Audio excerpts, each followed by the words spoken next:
हमारे अस्मिता के मायने क्या है, इस पर हमें सोचने की जरूरत है। लेकिन अस्मिता लड़ने, झगड़ने और बवंडर खड़ा करने से नहीं आएगी। अस्मिता हमें अपने आप में सोच विकसित करने से आएगी। आप यदि राजस्थान में जाएंगे और बिश्नोई समाज की महिलाओं को देखेंगे तो वो हिरण को स्तनपान करवाती है। जब गूगल सर्च करेंगे आपको दिखाई देगा।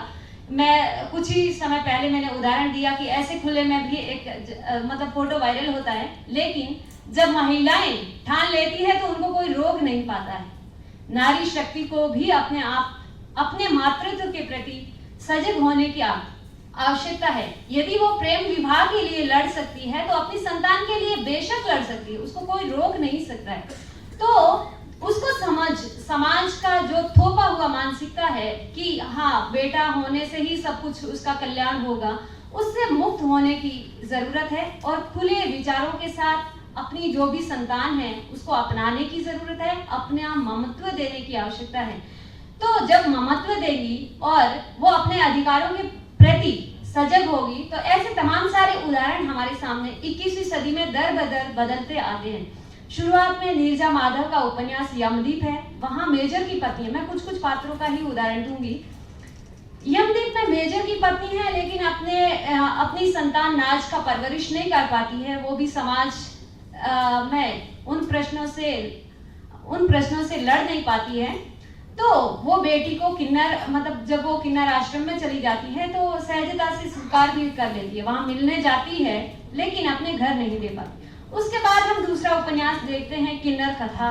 किन्नर कथा राजघराने का है, वहां भी महिला अपनी संतान के प्रति रोती बिलखती दिखाई देती। यानी एक राजघराना और देश की सेवा करने वाले और ऐसे उदाहरण। फिर हम बदलते हैं तीसरे जो कुछ नए उपन्यास आए हैं, उसमें कुछ माताएं जो हैं वो बच्चों के प्रति सजग होती हैं और उन्हें पढ़ा लिखा करके वो सक्षम बनाती है, संघर्ष शिखर तक पहुंचाने का प्रयास करती है। तो इसी प्रकार जो उनमें माताओं का संघर्ष हमको देखने को मिलता है। और यदि राजस्थान का खेजड़दी आंदोलन, इसी के साथ मैं जोड़ के दिखा रही हूँ कि खेजड़दी आंदोलन देखा जाए तो सामंतवादी शासन का दौर था 1700 ईस्वी में। तब महिलाओं की घूंघट प्रथा राजस्थान में बरकरार थी, सती प्रथा बरकरार थी। लेकिन जब महाराजा पेड़ों को काटने के लिए आता है और अमृता देवी बाहर निकल करके उनके साथ झगड़ने और मैदान में जाती है, वो कहती है सिर छांटे रूख रहे तो भी सस्तो जान। यानी एक सिर का बलिदान करने से यदि एक पेड़ बच जाता है तो मैं उसका सौदा तय करती हूँ। और वो अपनी बेटियों सहित 363 लोगों का नेतृत्व करती है और बिश्नोई समाज की एक पहचान स्थापित करती।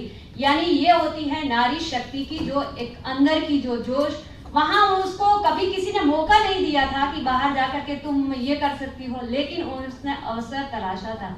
तो एक पर्यावरण की रक्षा कर सकती है तो बेशक मैं जानती हूँ कि अपनी संतान का जरूर रक्षा कर सकती है। इन्हीं शब्दों के साथ मैं अपनी वाणी को विराम देती हूँ और विष्णु सर्वदे जी सर और अध्यक्ष महोदय जी का हार्दिक आभार व्यक्त करती हूँ कि समय दिया, सम्मान दिया और हम नई सोच के साथ आगे बढ़ते रहेंगे। आपका बहुत बहुत आभार। जय भीम, जोहार। बहुत शुक्रिया। वर्तमान समय के एक महत्वपूर्ण विमर्श किन्नर विमर्श में आपने अपनी बात रखी।